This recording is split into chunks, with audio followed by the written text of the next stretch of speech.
help build quality and vibrant communities. And Venezuela is also the cradle of democracy in South America. And that's why it is so tragic that Venezuela has turned into a social, political, and economic disaster. The reason for this is simple, because today that nation is increasingly in the iron grip of corrupt and incompetent leaders. A rich country suffering from a massive and growing shortage of food, medicine, and basic goods, to the point where Maduro has had to order supermarkets to install fingerprint scanners to enforce food rations. Venezuela has an inflation rate of over 60%, among the highest in the world. Price controls in Venezuela have led to massive shortages of medicine and medical equipment.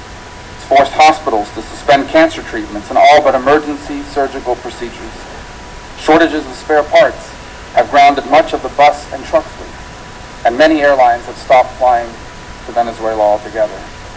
The government, by the way, has also defaulted on several large debts. Back when they were facing elections in 2012 and 13, they authorized more imports than they could afford. But when the bills came due, they stopped paying them, building up tens of billions of dollars worth of debt. The result is that Venezuelan bonds are treated as among the riskiest in the world, demanding premiums that are twice those of Bolivia, 4 times those of Nigeria, and 13 times those of Mexico or Chile. It is the incompetence of Nicolás Maduro and his predecessor Hugo Chavez that have left Venezuela in the position that it finds itself in. But instead of seeking out reforms to improve these conditions, the response of the Maduro regime has been to crack down on dissent, erode democracy, and violently violate the human rights of their own people. Here's just a brief recap of the steps Maduro and his cronies have taken to strengthen their grip on power. In April of 2013, the main opposition TV network, Globovisión, was forced to sell to a pro-government owner.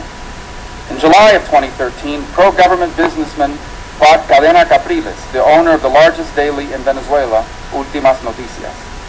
In August of 2013, the most corrupt man in Venezuela, and that is one heck of a title, Mr. Diosdado Cabello, the National Assembly president, used a simple majority vote instead of the required 2/3 vote to suspend an opposition deputy from office, paving the way for a series of votes to grant Maduro decree powers. In September of 2013, Maduro closes Voz de Orinoco, a radio station. He closed it for, quote, calling for rebellion, unquote. In October of 2013, Maduro restricts bulk paper imports to opposition newspapers, making it harder for them to go to print. In February of 2014, security officials working with armed pro-government thugs confront, beat, and even kill anti-Maduro protesters. That same month, the National Telecommunications Commission prohibits local TV and radio from covering anti-government protests. In May of 2014, the Maduro government begins to routinely block websites that are critical of the regime. In July of 2014, a Spanish investor group close to Maduro buy El Universal, one of the nation's flagship daily newspapers, and immediately the content of that newspaper changes to that one of supportive of Maduro. In August of 2014, the government begins proceedings against Radio Caracas, and it suspends an opposition radio show from broadcasting. This is just a small sampling of the anti-democratic moves and the violent moves taken by this regime just in the last year and a half. Now, faced with these long string of human rights violations and the fact that many of these violators and the people who enable them have strong economic links to the United States, and in particular South Florida, late last year, Congress passed and the President signed a law allowing the United States to deny visas and freeze the assets of human rights violators in Venezuela. And last week, the President applied these sanctions against several human rights violators. These sanctions are not against the government of Venezuela. These sanctions are not against the people of Venezuela, nor do they aim to deny the people of Venezuela anything. These sanctions that the President has imposed deny known human rights violators the chance to use the money they have stolen from the people of Venezuela to enjoy luxuries here in the United States. These sanctions also deny human rights violators the chance to travel freely to the United States.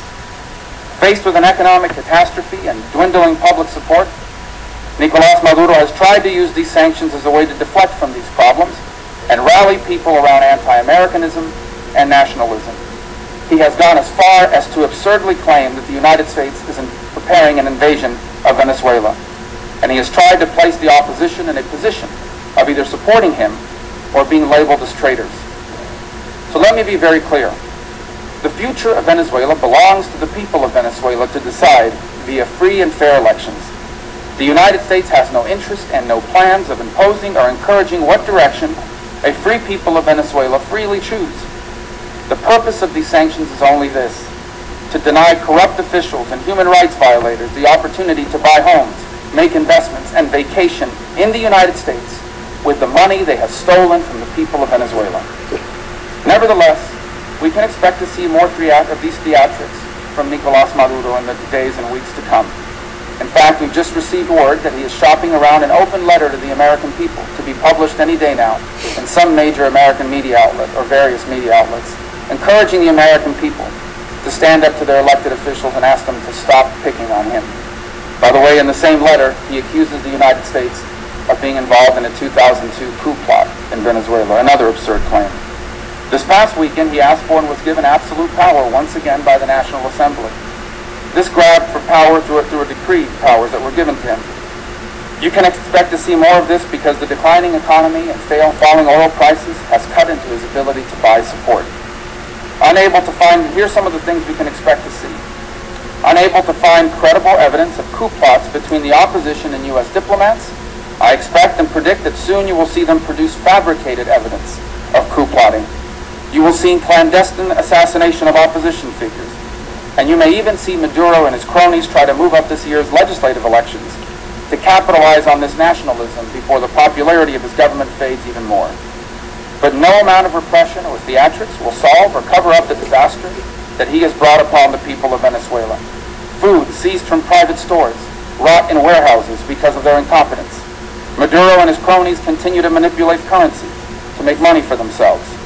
Maduro and his cronies will continue to force those doing business with the government to use companies they control as subcontractors.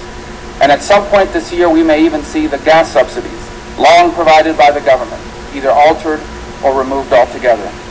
And we'll also continue to see human rights violations.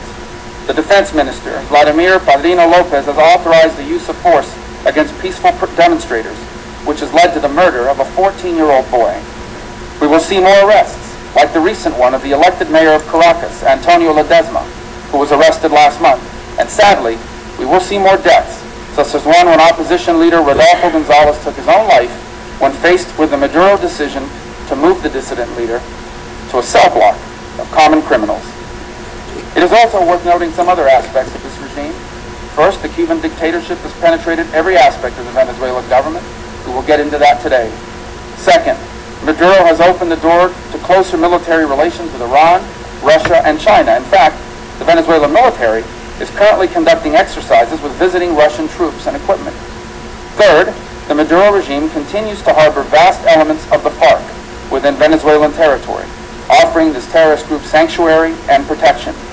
And fourth, along with Cuba, Maduro continues to aid populist anti-American elements throughout Central and South America. The people of Venezuela deserve better than this. And while the direction of their future belongs to them, we will be a strong voice in firm support of their aspirations for a better country and a better life. And we will not allow those who are violating their rights and denying them this better future the chance to come to Doral or Weston or to Miami or Coco Plum and enjoy life with the money they have stolen from their own people.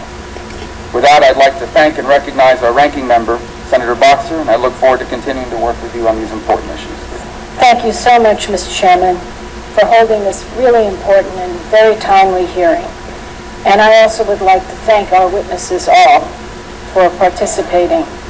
In February 2014, thousands of Venezuelans took to the streets to protest against the administration of President Nicolás Maduro and were met with a brutal crackdown by government security forces and armed pro-government gangs. Last month marked the one-year anniversary of these widespread anti-government demonstrations, which lasted nearly 4 months and left more than 40 people dead.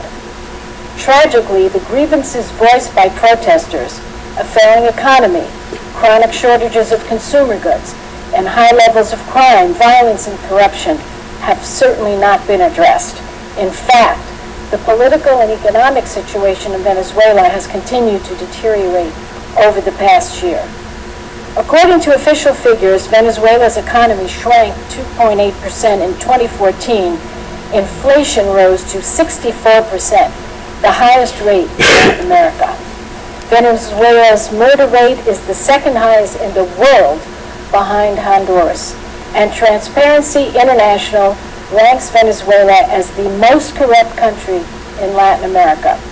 The Maduro government continues its brutal repression of dissent by systematically targeting opposition figures, human rights defenders, journalists, and civil society activists for violence, harassment, intimidation, and other human rights abuses. Just last month, the mayor of Caracas was arrested and jailed for allegedly, and I quote, conspiring to organize and carry out violent acts against the government, unquote. And a 14-year-old boy was shot in the head and killed by a police officer during an anti-government protest. In response to the deepening crisis of Venezuela, Congress unanimously enacted the Venezuela Defense of Human Rights and Civil Society Act of 2014, which our President Obama signed into law in December. This very important law requires the President to impose sanctions on individuals or entities involved in serious human rights violations against anti-government protesters or on those who have ordered the arrest or prosecution of individuals for the legitimate exercise of freedom of expression or assembly. I applaud President Obama's decision to implement this law by sanctioning 7 Venezuelan officials involved in human rights abuses and public corruption, and I do encourage him to continue that crackdown. The U.S. has an obligation to shine a bright light on the abuses being committed against the people of Venezuela, and the President's action sends a strong message to the people there and the government that we will not stay silent in the face of violence, corruption, suppression of fundamental rights and freedoms of the Venezuelan people. But it is also important to make clear that these sanctions directly target the perpetrators of abuses. They do not target the people of Venezuela. And as our chairman said, that is critical. We want to hurt the people who are causing all this hurt, not the ordinary people who are simply trying to survive. Today's hearing will be an important opportunity to examine the U.S. policy toward Venezuela and the role of sanctions in addressing the current economic and political crisis there. It will also help us chart a path forward in support of the people of Venezuela and their aspirations. Their aspirations that are just like all people, a longing to be truly free and truly democratic. Thank you very much, Mr. Chairman.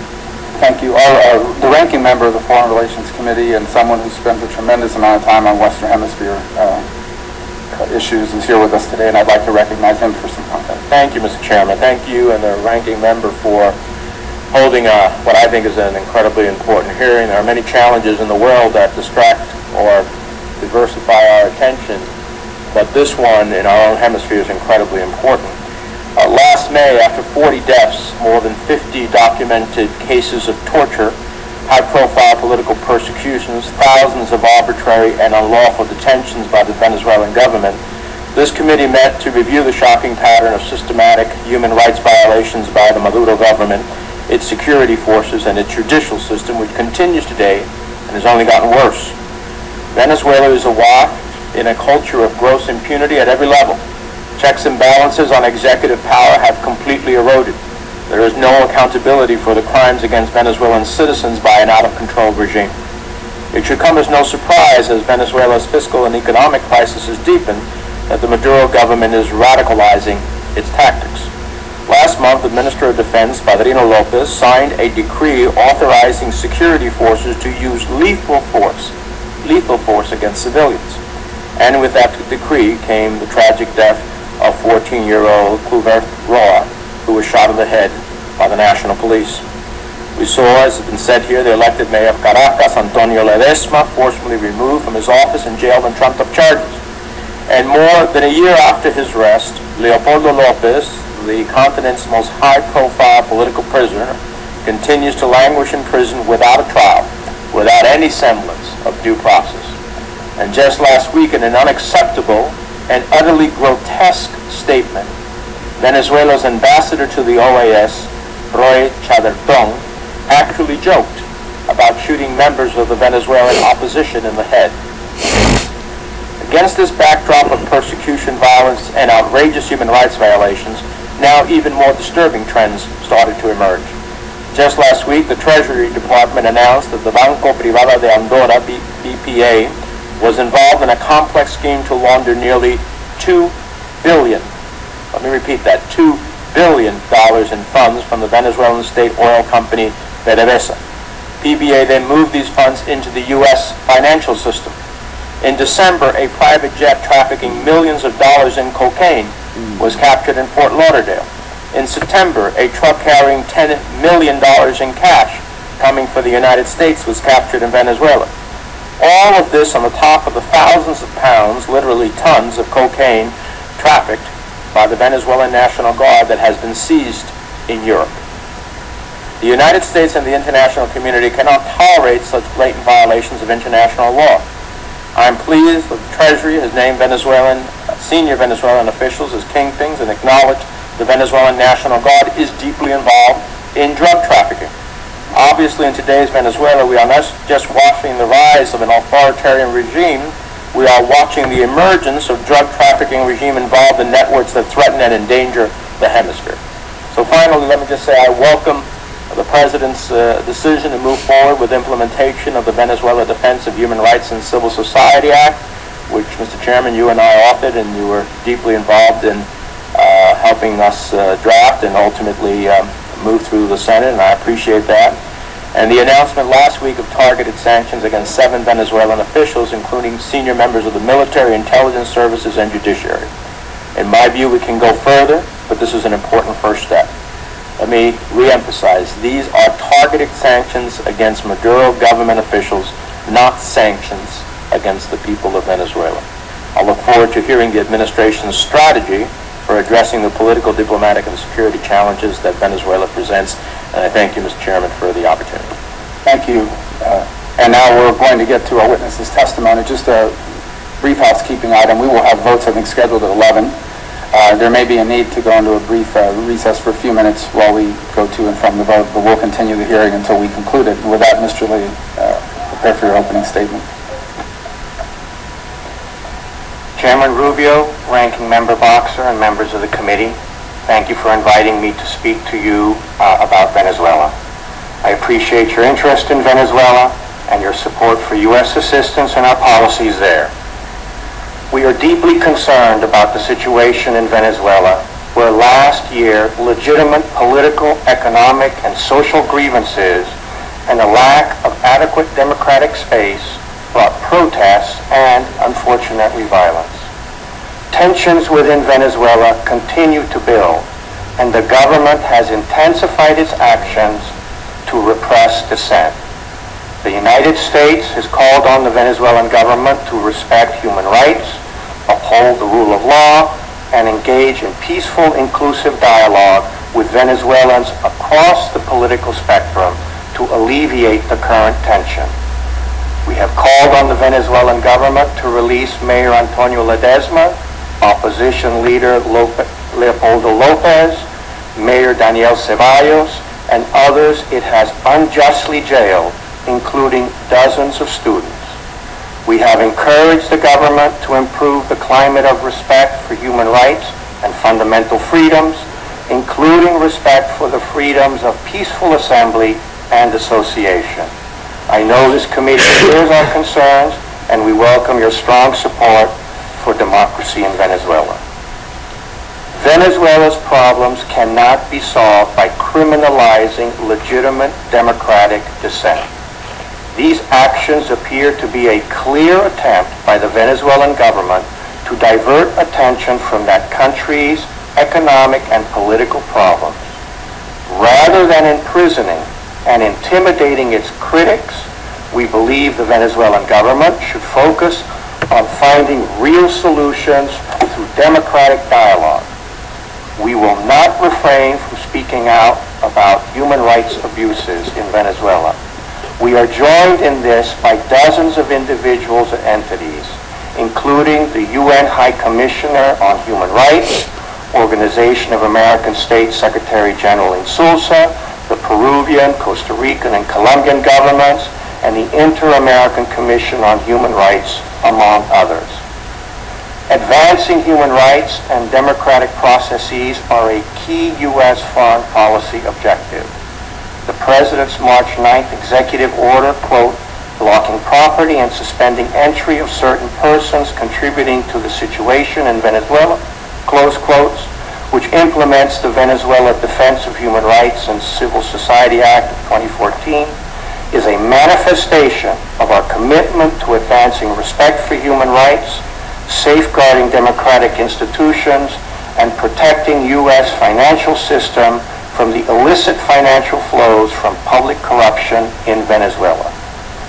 Executive Order 13692 is aimed at persons involved in or responsible for certain conduct in Venezuela, including actions that undermine democratic processes or institutions, the use of violence or conduct that constitutes human rights violations and abuses, including in response to anti-government protests, actions that prohibit, limit, or penalize the exercise of freedom of expression or peaceful assembly, as well as public corruption by senior government officials in Venezuela.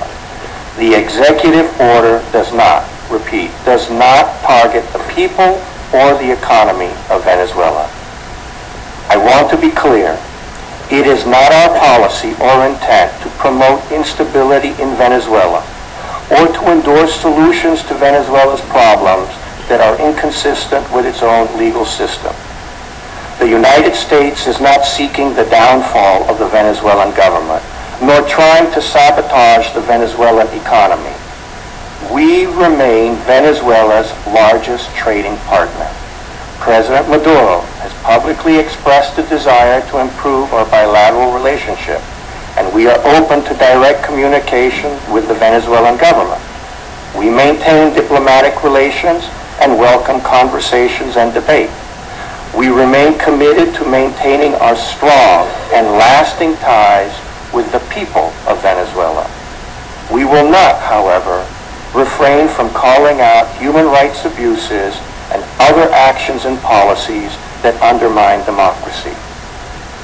We hope the Venezuelan government will focus its energy on finding real solutions for the country's mounting economic and political problems through democratic dialogue with the political opposition, civil society, and the private sector. This year's National Assembly elections present an opportunity for Venezuelans to engage in legitimate democratic discourse, and credible election results could reduce tensions in Venezuela. We have urged regional partners to encourage Venezuela to accept a robust international electoral observation mission using accepted international standards for those elections. Now is the time for the region to work together to help Venezuela to work towards a democratic solution to the challenges the country faces.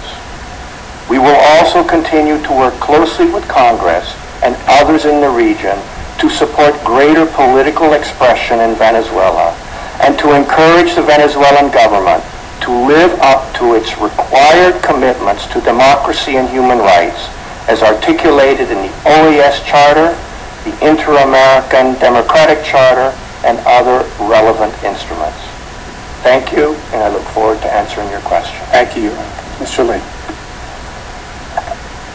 Chairman Rubio, Ranking Member Boxer, distinguished members of the committee, thank you for the invitation to appear before you today at this important hearing on political and economic developments in Venezuela, the human rights situation in the country, and the implication of these topics for regional stability and U.S. interests. I'll address the administration's implementation of the sanctions measures in the Venezuela Defense of Human Rights and Civil Society Act of 2014, which was signed into law in December. On March 9th, the President issued an executive order declaring a national emergency with respect to the situation in Venezuela, which is a prerequisite for the imposition of economic sanctions under the International Emergency Economic Powers Act. The executive order, which implements the targeted economic sanctions contained in the Act and builds on them in key respects, imposes economic sanctions on persons listed in an annex to the order and any persons determined by the Secretary of the Treasury in consultation with the Secretary of State to have engaged in or to have been responsible for certain enumerated activities in relation to Venezuela, such as undermining democratic processes or institutions, committing serious abuses or violations of human rights, limiting or penalizing the exercise of freedom of expression or peaceful assembly, or being involved in public corruption by senior Venezuelan government officials. The executive order also contains a status-based authority targeting current or former officials of the government of Venezuela, which gives the Secretary of the Treasury additional flexibility to go after targets of concern for which there may be limitations on our ability to designate under the other conduct-based authorities. The President named 7 Venezuelan individuals in the annex to the order. The property and interests in property of these individuals are blocked, meaning their assets within U.S. jurisdiction are frozen, and U.S. persons are prohibited from engaging in any transactions or dealings with them. Last week's action imposing sanctions on 7 individuals focused on those involved in human rights abuses and the persecution of political opponents connected to the events surrounding the February 2014 protests highlighted in the Act. Most of the individuals targeted are currently or were formerly associated with Venezuela's National Guard, the Armed Forces, the Intelligence Service, or the National Police, members of which played key roles in repression against individuals involved in the protests. The executive order also targeted a national-level prosecutor who was charged, based in part on implausible and/or fabricated information, several opposition members with conspiring to assassinate or overthrow President Maduro. Mr. Chairman, I want to acknowledge the leadership you have demonstrated on this issue, and I note that 6 of the 7 targets in the annex to the executive order were included in your list of individuals published last May. In addition to implementing the Act, the order expands the designation criteria beyond the requirements of the Act. This will allow greater targeting flexibility and the highlighting, targeting, and deterrence of additional problematic behavior that is ongoing in Venezuela. We remain committed to defending human rights, advancing democratic governance, and protecting the U.S. financial system from abuse. To be clear, and as the chairman and ranking member and fellow speakers have said, these sanctions are not aimed against the country of Venezuela. They do not target the Venezuelan people, nor do they sanction the Venezuelan government as a whole. To the contrary, this is a targeted sanctions program, focused tightly and precisely on bad actors undermining Venezuela's democracy, violating the human rights of its citizens, and diverting much-needed economic resources for personal gain, resources that could and should be invested for the public good. Turning specifically to this sanctions program's focus on public corruption in Venezuela, I'd echo President Obama, who has said that fighting corruption is one of the great struggles of our time. Corruption, beyond its unethical nature, siphons off important resources that could be used to feed children or build schools and infrastructure to promote development. It's also worth noting the long history of the application of U.S. sanctions to foreign policy and national security concerns with the Venezuelan nexus. Even before this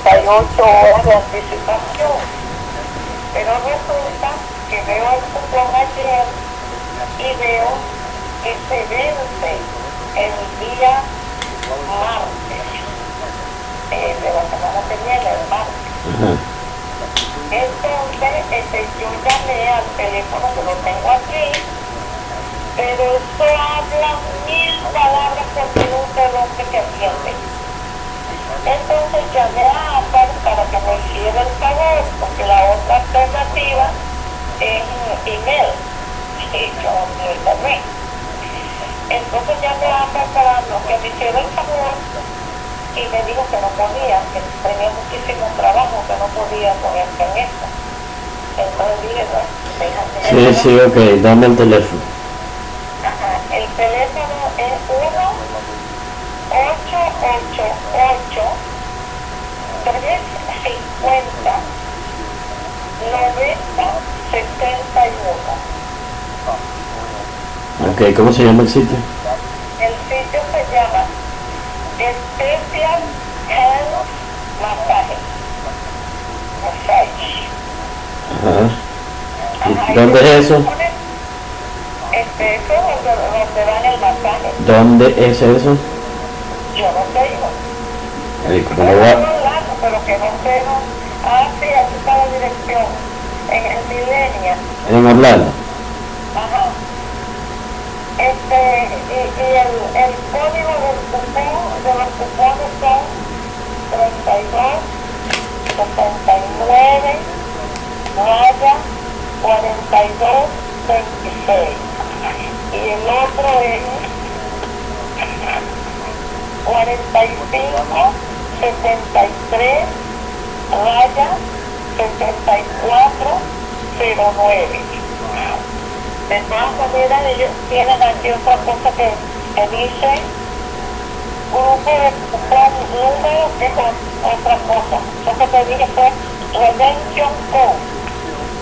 Ahora, aquí tiene otra cosa que dice cupón número 243, raya A mayúscula, E mayúscula, 85, 62, 99.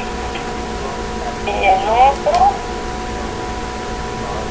242, K mayúscula de Karina, P de Petrica mayúscula, raya 85, 62, 99. Estos son los dos cupones. Y te doy la dirección de internet. Porque, Sí, dámela. porque es más fácil poner un Dámela. y además uno tiene el espacio de que lo hizo. Dámela.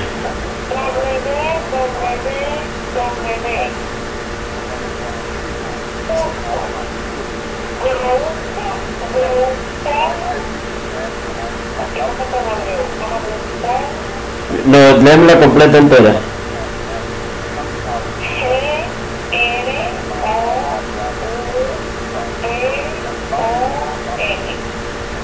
Ajá.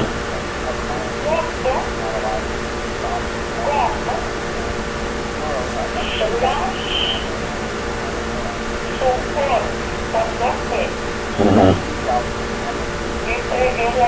Entonces, groupon.com. Más nada.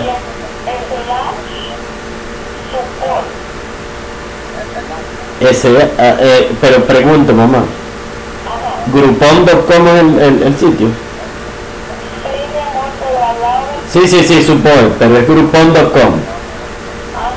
Más nada. Sí, pero fuera de eso, es groupon.com. Ok.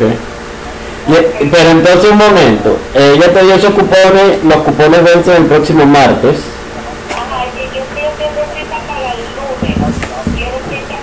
Sí, pero no es que, mamá,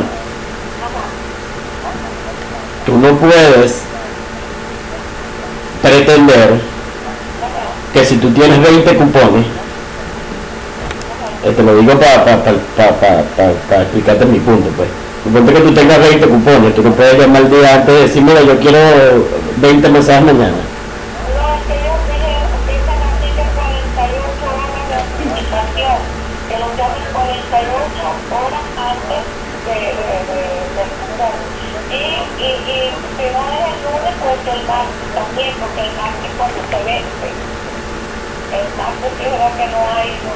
Entonces, ¿qué es lo que tú quieres que yo haga?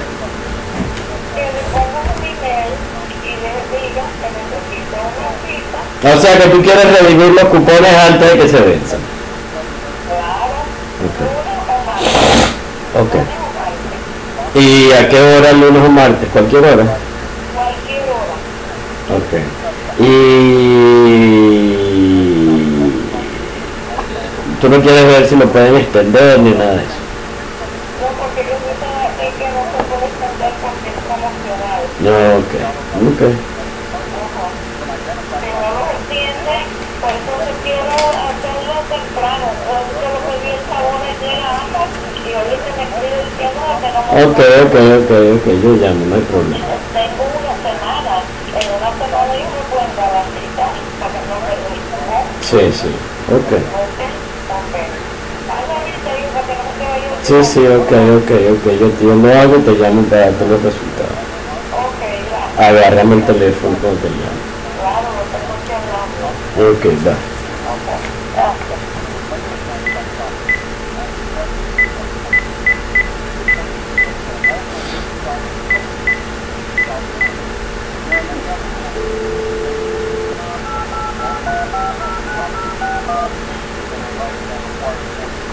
Thanks for calling Coupon Customer Support.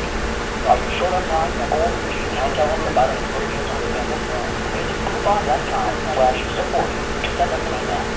Your call may be monitored or recorded for quality or training purposes. Selecting the wrong option might connect you to my long-term concern. Please listen carefully to the following choices. Also, please have the account holder's email address handy before proceeding, and be advised most account information can only be given to the account holder. Calling about a promo code? Please keep in mind only one promo code can be used per order, and the discount will only apply to one coupon per order. Visit coupon.com/FAQ for more helpful tips. For item delivery and tracking, press 2. For hotel and travel questions, press 3. To update credit card information, press 4. To cancel a purchase from the past 3 days, press 5. For anything else, press 6. To get answers to most questions in our FAQ, just visit coupon.com/FAQ. If you don't see what you're looking for, let me actually email us using the Help Us tab on that page. We usually answer all emails within 24 hours. Have you issued a refund recently and inquiring about the status? Refunds to coupon docs are able to be used immediately, but refunds to a credit or debit card may take up to 10 business days to be reflected on your statement. We'll always send an email to confirm a refund has been issued as soon as we process it. The current estimated wait time is between 15 and 20 minutes. Coupon is used to offer virtual hold. If you would like us to save your spot in line and call you back when it is your turn, please press 1. Otherwise, remain on the line for the next one. If you would like us to call you back at 352-380-063, press 1. To use it, thank you for selecting virtual hold. We virtually and literally thank you. You agree to what you listen to whatever you have to do. We'll call you back as soon as we get to your spot in line. Thanks.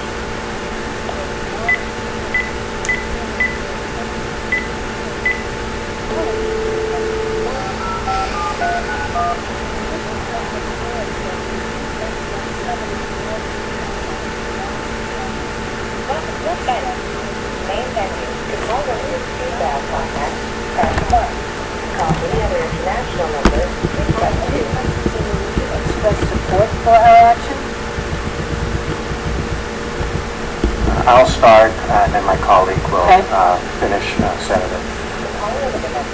We need to balance our condemnation of the human rights violations, which came through loud and clear with the law and the executive order, as well as the various U.S. government statements over the past 2 years, with the need to convince the region to act in... Wait a minute. Just tell me, are there any nations who support what we did in Latin America, and what are we doing to make sure they understand that what we did was the right thing, the moral thing, the correct thing for the people of Venezuela? So instead of reading me something, I know it's careful, I know it's diplomacy and I understand all that, but on the ground, are we talking with our friends in the region? Because it's upsetting to me that we see so little support.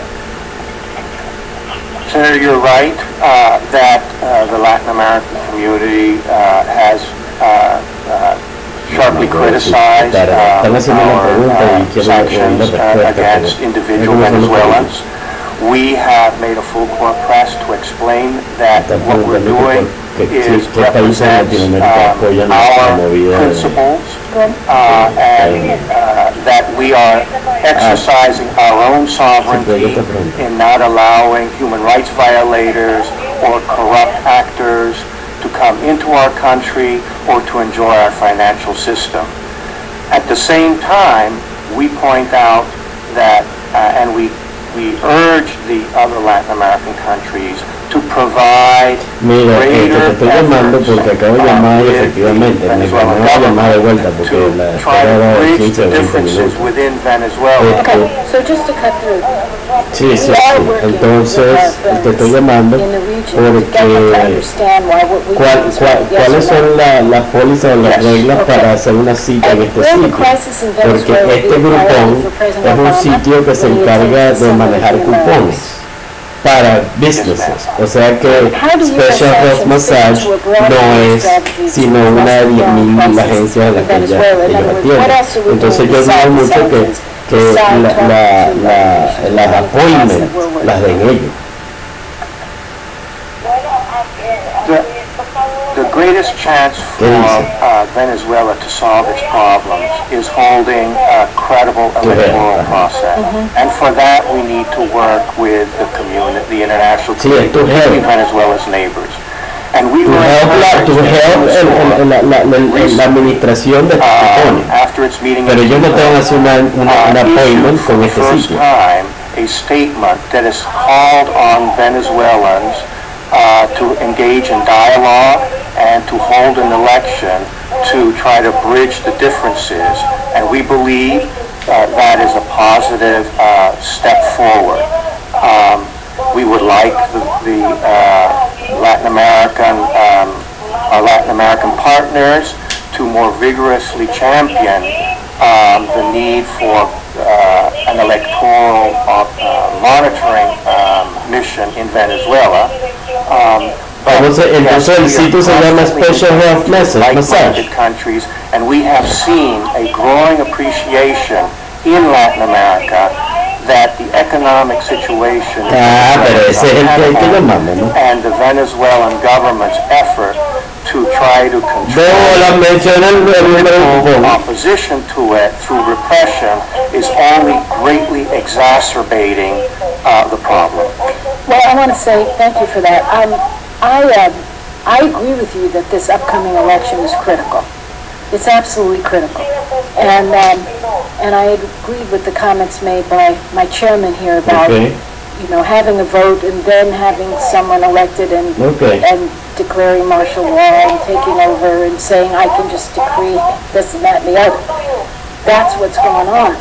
But later this year, Venezuela is expected to hold their parliamentary elections. Sí, eso para celulares que tienen application, tú no tienes, These elections Pero ese es el número que tengo que llamar. Déjame llamar. Enable the opposition to put pressure on the door, particularly as his approval ratings have plummeted. So your point of focusing on the election, I really appreciate that, and I think that's what we should all focus on, because I think clearly, if you look at what the people are saying in terms of their suffering and the rest, this could be a very important turning point, this election, if it's free and fair.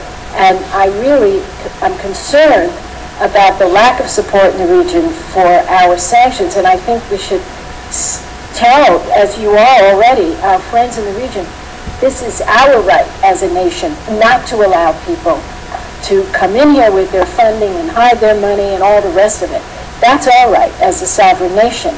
And if we can build support, pivot to this upcoming election, I think it's absolutely crucial. And if it's not free and fair, and if there's suppression, it's very dangerous. So I want to, again, thank my chairman for these very important hearings and thank both of you for your contribution. Thank you, Senator Boxer. Senator Gardner. Thank you all the witnesses for being here today, and I join Chairman Rubio and other members of the subcommittee in expressing my utmost concern about the state of affairs in Venezuela. Given his dwindling public support, it seems that President Maduro has inherited all the authoritarian instincts of the late Hugo Chavez, but none of his charm. I commend the administration for imposing additional sanctions on Venezuelan officials last week, though that action has predictably ushered in a hysterical reaction from Caracas. I look forward to working with the committee to ensure that genuine democracy returns to Venezuela in our lifetime. We've had a lot of conversations this morning about the elections and the order And so, given the U.S. sanctions announcement, the Venezuelan National Assembly, as mentioned, granted President Maduro the power to govern by decree until the end of 2015. Mr. Lee, you talked about the mechanical process of elections being good or sound in Venezuela, at least at this point. Do you see, leading up to the elections, this governing, this decree power, and what should we look forward to? Do you see it impacting the election, and what should we look for in terms of their ability to tilt the playing field, as you mentioned, some of the things they have been trying to do in the past? Well, we're clearly concerned that President Maduro might use his decree powers in a way that would complicate even more the ability to hold free and fair elections. We'll have to see how he uses his decree powers, which last until the end of the year, or during the period in which the elections are going to be held. Again, I think that one of the most effective ways to pressure the Venezuelan government to do the right thing with regard to elections is to encourage the international community, and in particular Venezuela's Latin American neighbors, to emphasize to the government the absolute importance of holding free and fair elections. Democracy and the commitment to support democracy is not only an obligation by Venezuela under the OAS, but in many of its other sub-regional organizations that it is a member of, including Mercosur and UNASUR. And so we very much want the other countries in the region to try to help broker an understanding between the government and the opposition to provide the conditions for an election that is viewed as credible by all. We believe that is a solution, would go a long, long way to addressing some of the major problems that the country is facing.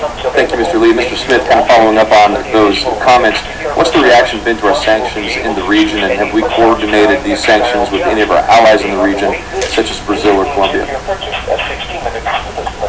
I'll defer to my State Department colleague to talk about the reaction in the region. I will say that we do coordinate with allies in the region and allies around the world as we can, and so most of the time we have what is called a pre-notification process where we work with other countries to give them notification of what we're going to do so they may not be surprised and they can work with us. Thank you, Mr. Lee. Do the anti-U.S. demonstrations on the streets of Caracas and elsewhere represent a security threat to remaining U.S. diplomatic and civilian personnel and their interests? Clearly, the safety of our staff in Caracas is paramount, just like the safety of American citizens living in Venezuela is paramount. Up to now, we have not seen targeting of Americans per se, so for that, we're encouraged. And what have we taken any precautions? Has the State Department taken any precautions to protect our citizens and diplomats? Yes, sir. We have a system to notify Americans residing in Venezuela whenever we are aware of information suggesting that Americans may be targeted or there may be disturbances. And so we have a network that we use to get that information out. Our embassy also is constantly reviewing its posture with respect to any possible disturbances. And so this is something that we just do as a matter of course. Mr. Chairman, I know we have votes coming up, so I will yield back my time so that you can get some other questions. Thank you, Senator Menendez. Thank you, Mr. Chairman. Mr. Lee, I listened to your statement, and I have to wonder. I don't know why one would even suggest or have to feel the necessity to say that we are not trying to promote instability in Venezuela. We clearly are not trying to promote instability in Venezuela. But if we're going to make that statement about human rights and democracy any place in the world, forget about Venezuela, we're in a sad state of affairs. This is not an American view. This is what the OAS Charter says. This is what the Inter-American Democratic Charter says. This is what the UN Convention on the UN Declaration of Human Rights entails. So, you know, when you say that, and then when you say, and I can't believe that you included it in your opening remarks, suggesting that President Maduro wants to improve our bilateral relationships. Yeah, that's a good way to do it, by unilaterally striking at reducing our embassy and taking a whole host of other aggressive and active postures against the United States. It boggles my imagination. It also worries me when the State Department, in a different context, I know you were down in Cuba before all the announcements, I guess I should have seen your effusiveness as a sign of things to come, and then see that others in the department talked about it's not who you invite to the table, speaking to the Summit of the Americas, but what you speak about. Well, here we are with both Cuba, which of course has no democracy and human rights, and Venezuela, under which democracy and human rights are a deep threat. And I don't get the sense that the State Department has the drive and the conviction of these views by actions. I'm sure, I think it would be fair to say that we allowed the Latin Americans, when Senator Rubio and I were pursuing the legislation which we thought was necessary to do, we were asked by the administration and told by the administration we're trying to allow our Latin American partners to get Maduro to move in a different direction. Isn't that fair to say that we did try? We gave them space and time to try to achieve that? Yes, you did. Okay. And they did not succeed. Now, I look at the President's own declaration, which I applaud, and I look at drug trafficking. Where do drugs end up? They end up in the streets of our cities. They end up addicting our young people. That is a national security threat. That would be whether it's Venezuela or any other part of the world. When you look at the amount of drug trafficking that is taken by Venezuela, when you look at the specifics of our own administration naming the Venezuelan National Guard as part of this process, I just don't quite get it as it relates to the statements that are made by the department. The Venezuelan National Guard, members of the military directly involved in narcotics trafficking. Mr. Smith, we have this $2 billion. This comes after. $2 billion. This is, I don't know about even here, that's not chump change. $2 billion that ultimately works its way into the U.S. financial system. $2 billion taken from the people of Venezuela, because PDVSA is in essence the national patrimony of Venezuela. And I think the people of Venezuela, who are suffering enormously as a result of the Maduro government, would be far better off with having those $2 billion in Venezuela helping their lives. So how are we acting as it relates to these $2 billion that made its way into the United States financial system?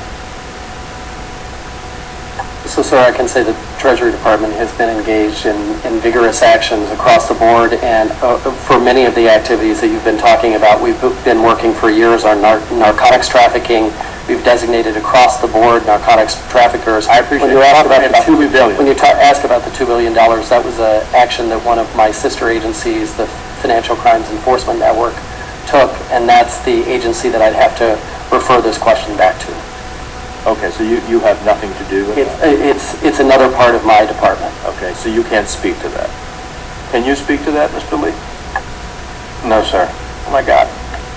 We come to a hearing on Venezuela. There's $2 billion siphoned out of PDVSA, and no one's capable of responding to it. It's just, it's amazing. It's amazing. Let me ask you this. The actions that have been taken under our legislation, while I recognize the convenience of responding to Venezuelan sanctions against 7 U.S. officials with parity, the parameters set forth in our legislation and their expansion under the President's executive order leaves many other Venezuelan officials eligible given their complicity in human rights abuses, certainly more than the 7 that have been named. I and other members have specifically called for Defense Minister Valdemir Padrino Lopez to be added to the list of sanctioned individuals given his role in authorizing the use of lethal force against unarmed citizens. To that end, do you agree that current U.S. law clearly leaves other Venezuelan officials eligible to be targeted for sanctions? Clearly we have, as a result of law and the executive order, the authorities to use against human rights violators and senior officials engaged in corrupt action. We are, it's a simple question. I'm not asking you who. I'm asking you, do you believe that the law allows you to pursue other Venezuelan authorities who may in fact fall in the categories as determined both by the law and the President's executive action? Executive order, should be. Yeah. Or Mr. Smith, if you're the appropriate person. Yes. Yes, okay. And finally, can you tell me what we are doing about how OFAC makes a kingdom designation? What are the implications and consequences in pursuing kingpin? Hello, Stacy. Stacy, I'm calling to clarify something for me, please. A broad interagency group that is specified in the statute to make sure. This was a make sure that there are no law enforcement or intelligence equities by my daughter, and I don't know if the email that she gave you was hers of significant narco-trafficking individuals or entities, and then OFAC has the authority to make those that are tier 2, the I got 2 numbers, because there was 2 people. One is 243-AE and we continue 856-299. Thank you. Senator Perdue. Thank you, Mr. Chairman. I'll be very brief. You want the other? Coming up, and I would ask the panel to be brief. I just have Amber Diaz.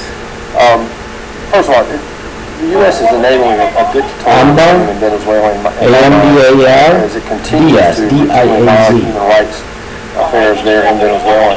I would argue primarily because imports of oil produced in their state. Not right now. It seems somewhat hypocritical to me to want to limit what others are doing in Venezuela. Okay, sure.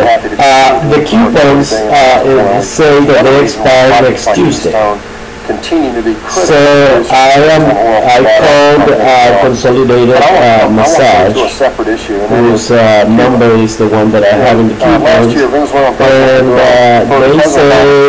they gave me a very weird message saying that in Colorado and some other state the coupons never expire, and blah blah blah blah blah blah blah, and in Florida they don't expire either. So I'm confused. Why would they say specifically a couple of states, and then in the blah blah blah they also say that customers in Florida don't need to worry because they don't expire either. Why don't they name Florida together with the other 2? And I'm just calling you guys to verify that these coupons do not expire. What will best advance our national interests. And we have decided, for example, that it advances our national interests to combine, with regard to Venezuela, sanctions and reaching out to other Latin American like-minded countries to urge the Venezuelan government. Now I'm more confused. So they don't expire. Obligation. The coupons do expire, but the value doesn't. I don't understand that. Can you explain it in a different way?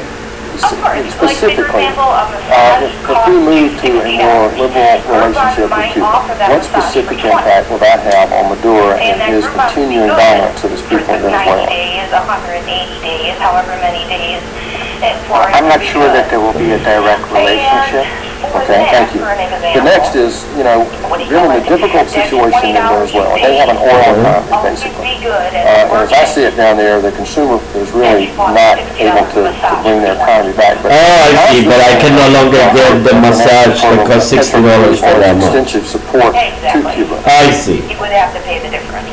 Okay. I think as well as mounting economic the other thing is that when I call to this number to make an appointment, because it says call within 48 hours of your visit to make an appointment. So the coupon is supposed to expire Tuesday. So I'm calling today, which is a lot more than 48 hours, and they say that they would have to put me on a wait list. Subsidized support for Petrocaribe to a variety of Caribbean countries. They would give you a call when they have and so that really puts into question the ability even if it is after Tuesday to maintain the level of support it had promised. So one last quick question. If we really wanted to change behavior in Venezuela, oil is the way to do it. I just don't believe these sanctions go far enough to really change behavior.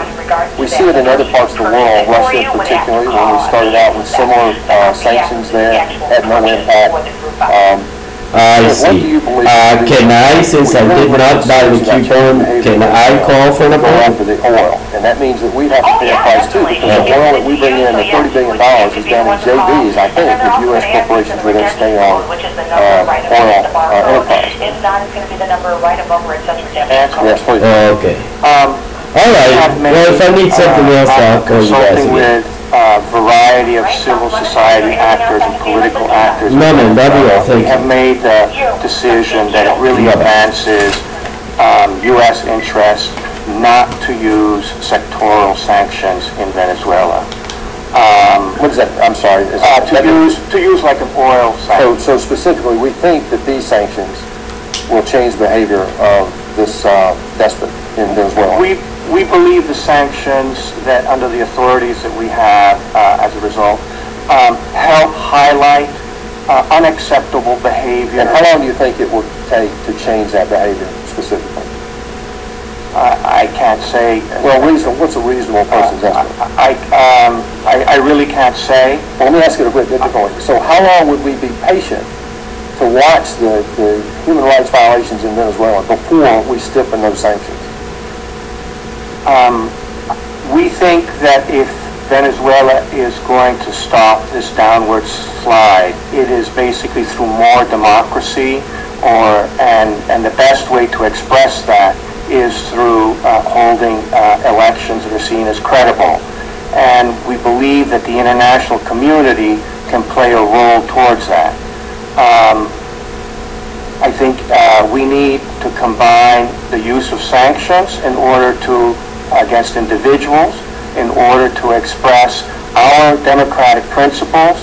But we have, I'm sorry to interrupt, but those sanctions against individuals, we have really very little evidence around the world that sanctions against individuals have ever really changed behavior. So I think it's more a question now. Let's see how long it's going to take. My question is what's a reasonable expectation on our part of these sanctions relative to changing behavior? It's one thing to have an election, as we just talked about, but to have a credible election, to give a free vote for the people down there. I mean, what should be a reasonable time frame while we wait for these to take effect? I can't say, sir. Okay. Thank you very much. Thank you. I'm going to wait for Senator Kane to return because we're in the middle of this vote, and I appreciate your question. So let me, Mr. Lee, just touch on the issue of human rights. They've been well documented. We know some of them have already happened.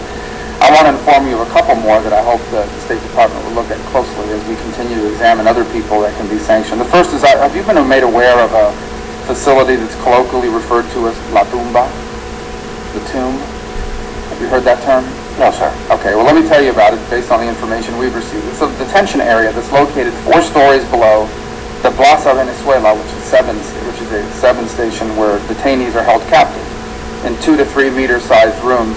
They're subjected to minimum temperatures and permanent neon lighting and denied sunlight so that they can become disoriented and suffer physical and psychological deterioration. We've also received information that Gabriel Valles, Gerardo Carrero, and Laurent Sale have been held captive in that facility and are subjected to this torture. That the purpose of this treatment is to coerce from them false testimony against members of the opposition. I also want to make you aware of the circumstances surrounding the death of Rodolfo Gonzalez. The information we've received, obviously he was an opposition activist, a senior citizen, and he was jailed in a 7 facility beginning in April 2014, supposedly for conspiring against the government, which was actually false. During this time he was visited by Iris Varela, who is the Minister of the National Prison System, days before his apparent suicide while in custody. And according to the information we have received, Varela threatened to transfer him to a general population prison, basically with common criminals, not other common criminals. He was instructed to gather his personal belongings, and he was even taken to a prison medic for an examination prior to this transfer. According to the information provided to us, Mr. Gonzalez's lawyer has confirmed that he was visited by one of the individuals that is sanctioned. That's a prosecutor, Catherine Harrington, who offered to improve the conditions of his detention in exchange for testimony which would incriminate Antonio Ledesma in a conspiracy against the government. So these are just two recent pieces of information we've been made aware of just in the last few days that call to light the sort of human rights violations that are occurring in Venezuela. And I would encourage the State Department to take seriously as this information comes in, because it gives us more and more people that we can look at for sanctions, and also to shame them publicly. These are one day we're going to have freedom in Venezuela. There'll be a functional government again, and hopefully a better future for the Venezuelan people. And these individuals responsible for these human rights abuses are going to have to be accountable for what they're doing. So that is why it's so critical that these human rights abuses be documented now, so that in the future these individuals will be held to account for the crimes they're committing against the people of Venezuela. Senator King, I'll leave you in charge while I go vote, and I'll be back. All right, so you probably have enough 10 minutes for questions. I'll easily occupy that, Mr. Chair. Thank you. And thanks to the witnesses and all. The questions that I've been here to hear, and your testimony, I think, has answered questions that I was going to ask about the internal situation in Venezuela and the relations of our sanctions to that situation, the human rights abuses. I want to talk about the relationship, what's happening in Venezuela with neighbors. So in particular, Colombia, which is such a strong ally of the United States. I was in Colombia in the middle of February, and I was actually there on a day when President Maduro came out with a fairly incendiary set of statements, not only against the United States, but also against Colombia. I mean, it just appeared the classic situation where when things are going bad at home, find somebody else to blame. That he was blaming the United States didn't strike me as that unusual. That's a classic page out of the playbook. But it was a little bit unusual, I thought, the degree of some of the rhetoric that he was leveling against Colombia. Now, that relationship is an important one. It's a complicated one. A lot of Venezuelans live in Colombia and vice versa. Venezuela has at times been sort of a haven for the FARC, and at other times has helped advance the peace discussions between the Colombian government and the FARC. Economic challenges in Venezuela could, at an important time in Colombia, even kind of a fragile time in these negotiations, push folks across the border in ways that would be destabilizing. So I was just wondering, especially you, Mr. Lee, if you would talk about the situation in Venezuela now as it might affect Colombia, who has got to be one of our best partners in the world right now. Well, I think one of the reasons why of the three foreign ministers that UNASUR countries sent to Venezuela, one of them was the foreign minister of Colombia, and that reflects Colombia's important stake in what happens in Venezuela. As a commercial partner, as a place for, in the past, that have received large numbers of Colombians, and a preoccupation that has grown over time over what is going to be the impact of Venezuela's chronic mismanagement of its economy, and how will that spill over into Colombia. An additional element in all of this is the Colombian government, particularly under President Santos, was greatly appreciative of the Venezuelan government's support for the peace process in Colombia, which has been kind of a central focus of President Santos. And so the various examples that you talked about highlight this cross-cutting sensitivity, and I think probably the best way of summarizing it is what the Colombian government is very conscious that if conditions continue to deteriorate in Venezuela, this will have an adverse and a direct adverse impact on Colombia. So that is one of the reasons why you have seen the Colombian government trying to champion the region to focus along with Brazil and Ecuador. But in a sense, out of the three countries, what happens for good or bad in Venezuela has a far more direct impact on Colombia. How do you interpret the statements of President Maduro kind of blasting Colombia for, some of their own internal problems? Well, President Santos, like President Obama, Secretary Kerry, is in good company because there's a certain theatrical element in the statements of President Maduro. The incident that you're referring to was basically President Santos coming to the defense of a former Colombian president that, in his view, had not been accorded with the respect due to a former president, a former Colombian president, who was basically trying to demonstrate concern for the human rights of a key political prisoner. This question may have been asked when I was over voting out of the room. Talk a little bit about the current status of the situation with the reduction of embassy personnel, U.S. embassy personnel in Venezuela, and how those discussions are ongoing with respect to the presence of Venezuelan embassy and consulate personnel in the United States. We have proposed to the Venezuelan government the need for bilateral discussions. We have proposed a team to meet with them so they can appreciate why we staff our mission the way they do, and also for us to share with them how we see their staffing up here. Staffing in our respective diplomatic missions is essentially a function of what the host government agrees to and our operational requirements.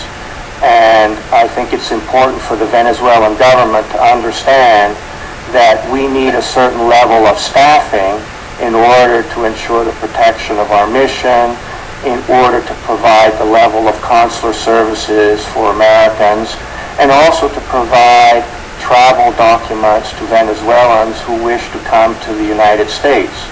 Last year, our embassy in Caracas adjudicated 250,000 Venezuelan submissions for travel documents. We might not be able to support all of those functions if our staffing is reduced to certain numbers. Mr. Smith, I'd like to ask about the impacts of the sanctions thus far. Obviously, Venezuela is dealing with huge issues because of years of economic mismanagement, and then low oil prices themselves impose a significant cost on an economy that has really leaned heavily on that resource instead of having a more diverse economy. Talk a little bit about, to the extent that you can, what is the marginal effect of the sanctions from our side compared to the overall economic challenges, most of their own making, that Venezuela is dealing with. Thank you, Senator. I think one of the most important things to understand about the sanctions and to remember, and that we emphasize, is that these were targeted sanctions just against the 7 individuals. So I think to the extent that it would affect Venezuela as a whole, would be any kind of concern about the idea that we could do sanctions, further sanctions with respect to the country there. I think financial institutions in the United States and around the world may be a little bit more hesitant to deal with some of the potential bad actors in the Venezuelan society and in the government because of the impact of the sanctions. But one of the things that we also emphasize with these sanctions is they were not targeted at the government of Venezuela, they were not targeted at the country of Venezuela, and they weren't targeted at the people of Venezuela. So there's been the mix of the impact. I think it would have been felt mostly on the individuals targeted and others that might believe they're to be targeted next. And just kind of thinking down the road in terms of the strategic challenge you have in a situation like this, while some would say sanctions against just a few individuals, that's not showing the strength that they might want to see. Another argument would be, look, if there is an economic kind of collapse underway because of the mismanagement of the current government, to do bigger sanctions against the government would enable them to better say, oh look, we're just having problems because the U.S. is doing bad things. Instead, by doing the sanctions against individuals, hopefully there would be more of an understanding among the Venezuelan population that the economic challenges they're facing are because of a government that's mismanaging the economy rather than because of the effect of the external sanctions. So I'm kind of thinking through that. That has to be, I guess, one of the balancing acts that you are using as you decide whether to make these sanctions just against individuals or against financial institutions or against the government itself. Am I correct in analyzing it that way? I can start, and I would say yes, you're right. I think one of the things that people don't recognize with sanctions is that more is not always better, that there could be some disadvantages to going out with the broad sanctions that would have significant disadvantages to the U.S. National security foreign policy relationship, not just with Venezuela, but in the region. And so what we try to do is do the correct balance to make sure that in this case what we were doing was focusing on the bad actors, those that were undermining democratic institutions and that were abusing human rights. And the purpose of the sanctions, this first salvo, was to actually show our concern with the human rights situation in Venezuela and really call attention to that. I would just add, the action that we took against the seven, and we focused on 7 very emblematic individuals who clearly had significant ties to human rights violations or corruption, and we were very confident in being able to highlight that. And that message was clearly heard, but we believe that we need to combine a statement of principle, and one of the ways of demonstrating those principles are the use of targeted sanctions against individuals, but also trying to work as best we can with like-minded countries in the region to use their influence to try to help the Venezuelan opposition broker a relationship with the Venezuelan government that would allow the political space for a credible electoral outcome in the next National Assembly elections. This particular message of working and trying to promote that discussion is much more effectively done by other countries than ourselves, and so we have to work somewhat indirectly through other countries to help that process. So it is a combination of these statements of sanctions against specific individuals, but this is all in the context of working collaboratively with like-minded countries in the region to try to influence the behavior of the Venezuelan government. We have been having, obviously, and will continue to have significant discussions about Iran in this committee and in this chamber. Talk a little bit about the current Iranian-Venezuelan relationship, the degree of Iranian influence that you see in Venezuela these days. Well, we're very vigilant about this particular relationship, which basically came into full fruition under previous Iranian and Venezuelan presidents. For the most parts of the agreements that have been reached by the two countries or statements have been mostly on economic or trade sets of issues. The overwhelming majority do not seem to have gone anywhere. Those joint ventures that have been established, we hear indirectly that lots of the Iranian companies complain of the conditions to operate in Venezuela, like just about any other company finds itself in Venezuela. But our particular attention is on Iranian activities, whether of their intelligence services or engaging in possible activities in money laundering or possible actions for avoiding the sanctions on Iran. So these are all areas that we pay particularly close attention to on an ongoing basis. So I would say, yes, this is a source of concern, and this is a relationship that we pay a lot of attention to. And the last question I would like to ask is a little bit about Venezuela's influence in the region. Senator Gardner was, I think, being comical when he said the current Venezuelan leader didn't, had some of President Chavez's weaknesses, but none of the charm. Clearly, Venezuela was a regional player because of the strong personality of the previous leader, but also because of the ability to use the resource of oil to win friends and influence people. Their own economic challenges have made that harder to do. Lower oil prices have complicated that situation, and I think the point that Senator Gardner was making, that at least in terms of sort of the charismatic outreach to other nations, that is not the current president's strong suit. But that's my perception from afar. Talk a little bit about Venezuela's ability to project influence in the Americas during this time of deepening economic crisis.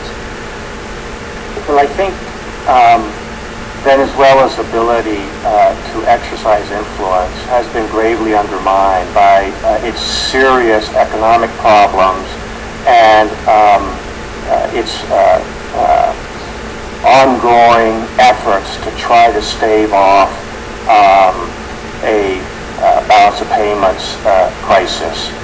And you see this being played out in a variety of areas. Venezuela is unable to support Petrocaribe in a way that it had before. It has cut back significantly on some countries. Venezuela no longer can exercise the financial largesse that it could before. If anything, Venezuela is essentially staggering from one financial crisis to another, trying to scrounge up enough money in order to pay for desperately needed imports for its population. And for the first time, we're hearing serious concern about Venezuela's ability to have enough reserves to pay for food imports. So all of these things conspire to basically put Venezuela very much on a defensive. It is one of the reasons for the Venezuelan government trying ever so hard to obfuscate what is going on in Venezuela, to try to shed and put the blame on outside actors, of which we are only one. There are a variety of other countries or presidential leaders from other countries that have been identified as doing a variety of imaginary bad things to Venezuela. So all of this is I think, a reflection of the turmoil that Venezuela is finding itself. And just kind of order of magnitude, lower oil prices has been a very good thing for the world and for the United States generally. It doesn't mean every aspect of it is good. So Colombia, a great ally, lower oil prices hurts them. But they have a more diverse economy. Talk about oil revenues as a chunk of the Venezuelan economy or a chunk of the Venezuelan governmental budget. Give me an order of magnitude so that I can understand how much this drop and likely somewhat long-term low price is going to be affecting them. Well, Venezuela depends 95% of its earnings from the its oil sector, and chronic undercapitalization of its oil industry, wasteful government policies, price controls, labor controls, a three-tiered exchange system that puts a premium on insiders taking advantage of it.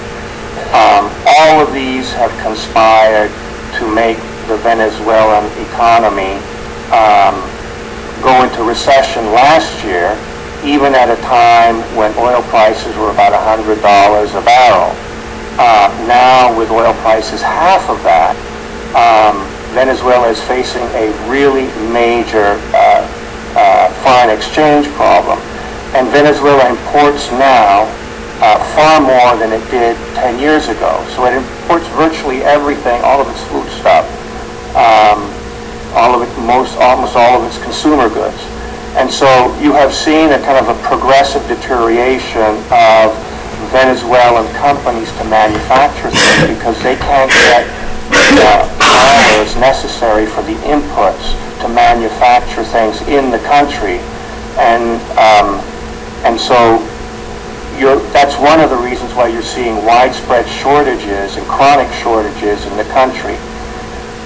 Now, with the drop of oil prices to $50, that can only get infinitely worse.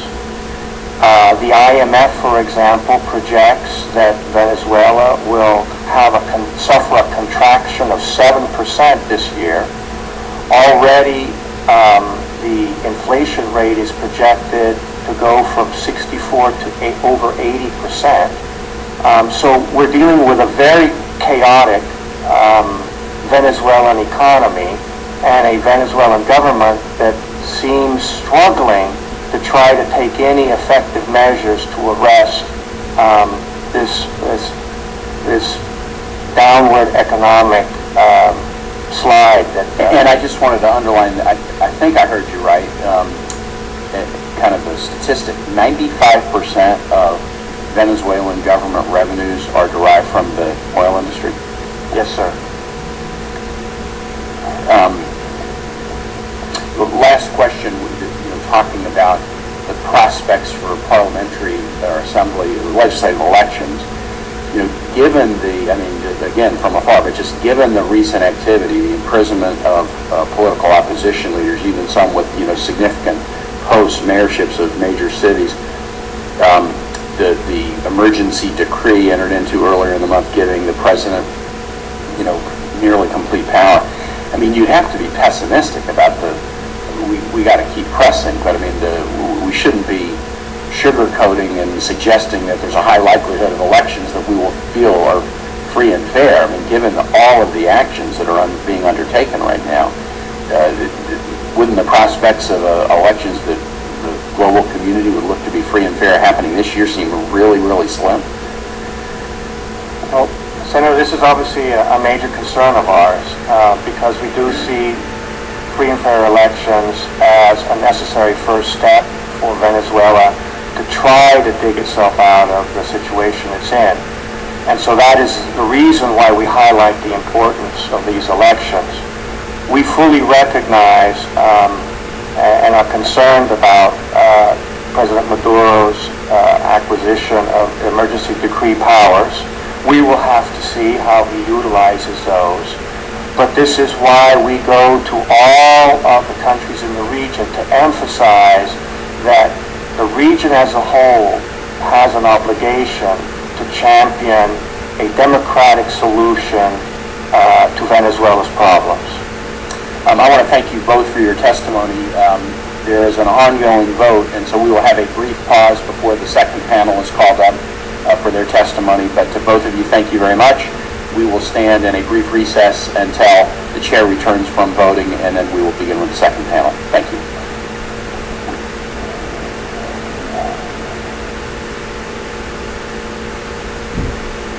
I excused you too soon. You almost got out the door. But I was informed that the chair may have some additional questions for the panel. There's a second vote. He's on his way back. So if you could just hang close before you're dismissed, but then we will move right into panel 2. Thank you.